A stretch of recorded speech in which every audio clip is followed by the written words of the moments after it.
Good morning. I want to talk about rent to buy. Rent to buy in Spain is an option that seems to be more driven by owners than finance companies. And it's something I'm also interested in setting up because when I speak to people, there's a lot of people want to move here, and there's various reasons that they struggle to do so, such as finding €50,000 to cover the initial cost of moving into somewhere. Rent to buy is often properties, from what I've seen, which may be a bit more difficult to sell because of locations, etc. So if you are looking to take one of these on, check where it is. If you're reliant on working locally, check what's available. If there's problem neighbours or something, maybe worth trying to get into the property for a couple of months, see how it gets on. Because like that place we were in Torrebecca, neighbours downstairs were a couple of argumentative, violent drunks. The ones over the road like to have parties nearly every weekend and some nights during the week. It was a horrible place to live. Last thing you want to be doing is locked into one of these setups. So what is rent to buy? Basically, you'll see that they're 1 to 5 years generally. And what you have is the expectation is that by the end of the 1 to 5 years, you're going to either have paid the house off, been able to mortgage the difference, or found another way to pay it off. So the point is to get you through the door, get you set up, and then you can look at how you're going to get this set up in a way that works for you. Because, for example, I've seen one that was 120 months payments for €89,000 that was basically split between every month. That's a zero down property in the sense you move in, but the payments are pretty hefty because obviously you're paying 89,000 off over a short period of time. But some people are quite happy to do that.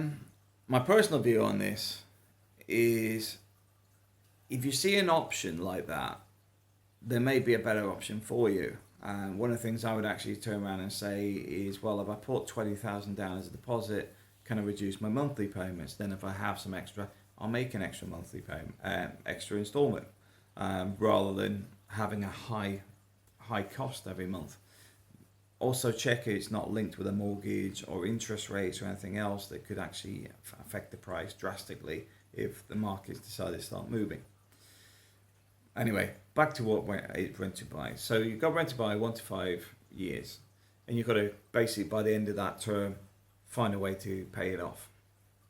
There's some risks from a tenant's point of view or buyer's point of view. First one is it could get repossessed if they're behind on payments. So bear that in mind. Make sure the payments are up to date. Make sure the taxes are up to date. We actually know of properties that get repossessed here in Spain because they haven't paid any taxes at the SUMA office ever. As well as community fees. I mean, you look at some houses, because if you go to most of these community areas, they have a list of who owes what. There was one that owed, I think it was €22,000 in community fees that I've seen. So bear that in mind. Make sure they're paid up. You don't want any liabilities. Not that all liabilities are yours, but you want to make sure that there are no liabilities on the property. And if there are, find out what's the legalities around it. Because if they challenge it to the owners to sell the property because they're owed the debt, how does it affect the house? Because although the debt may not be yours, the house you're moving into is part of that debt because the owner still owns it. So bear that in mind. They could go bankrupt if they own like 20 properties and for whatever reason not being able to pay stuff. So your deposit and everything could get wiped off in that sense as well. So moving into a property, be aware there is risks. Advantages though, some of them are zero down, some of them are no mortgage, they're financed by the owner because quite simply they're aware that these properties are difficult to sell. Often they're in areas that are a bit more remote or much harder to simply get rid of. So bear that in mind when you're looking at it, make sure it's right for you. Because some are in like smaller Spanish villages and stuff, and I know people love all that stuff. At the same time, there's a decline in population in remote areas. There seems to be more people moving to the larger cities for work. So you've got that migration going on. This is why you can find entire Spanish villages up for sale, because everybody's moved out, or there's some that only have 5 people living in them. There's a TV show here in Spain, The Farmer Needs a Wife, relates to the fact that they're trying to get wives for these people that they're farmers and stuff that still live in these villages and basically need a partner, and they go on these bus trips around Spain and meet different women and men and, you know, set up a relationship. But anyway, back on track. So from a buyer's point of view, it may be something you haven't looked at or thought of, and it may be an option, especially if a property's been sat in the market for some time, that you approach them or we approach them for you. Next one is from the perspective of a seller. The seller, you're going to get somebody that's more likely to look after the property, because I know a lot of people in Spain are worried about renting out to people because the rights of tenants is pretty strong in Spain. But they're more likely to upgrade. It's like what Peter and Anna is. They're like where they live. They've recently just fitted the kitchen and they've done a lot of repairs, decorating. Denise is downstairs, just painted her apartment and stuff.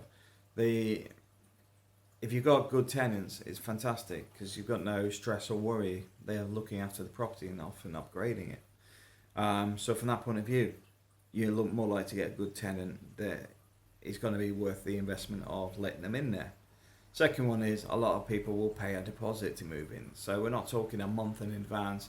You may find they'll put 20,000 down on a 90,000 euro property. That shows their level of commitment. At the same time, you've got to respect that they are also committing, so you should make the same sort of effort and try and help them buy your property. Third one being is it's more likely to sell a property because you're broadening the opportunities of somebody taking it over, because a lot of properties, like the 3 opposite, haven't adjusted the price, haven't really pushed them, and they've been sat there for 5 years now. Why? Well, firstly, they're overvalued, but secondly, they aren't even trying, in my sense. Giving it a real estate agent and just saying, sell my property, they've got boards full of these things. Yours needs to stand out. So from that point of view, there's an option there that you're encouraging people to take it over. The next one, obviously, is it gets people that are locked into property to get out of it. Especially in a more remote area where you may find that you have to have somebody who's interested in that specific area. That can be an advantage of finding somebody that's got a steady income, just looking to move into somewhere, and then just keep paying it. For example, there's a lot of pensioners that have a fixed monthly income. They haven't got a huge deposit. It could be the fact that they already own a home in the UK they've rented out and partially living off that the rent generated. It could be the fact that they've come out of a divorce and they don't really have enough to actually make a purchase, but their steady monthly payments from their private pension and government pension will easily cover the costs. It gives you more opportunity to sell the properties. But anyway, I just want to put those 2 options out, this video and the last one, because a lot of people aren't aware of them. You know, a lot of people just see what the real estate agents are trying to sell. Real estate agents are looking at one thing: commission. Selling a property, they get commission. Some of these options don't even involve a real estate agent. But one of the things I will say, if you are interested, email me as a seller or buyer, because we are looking at the legalities around it. We're looking at how we can set this up for people. There is people already doing it, by the way. But what we're looking at doing is trying to get it so it balances out. Everybody wins, which is a difficult one with negative equity properties. But we'll help where we can. Thanks for watching.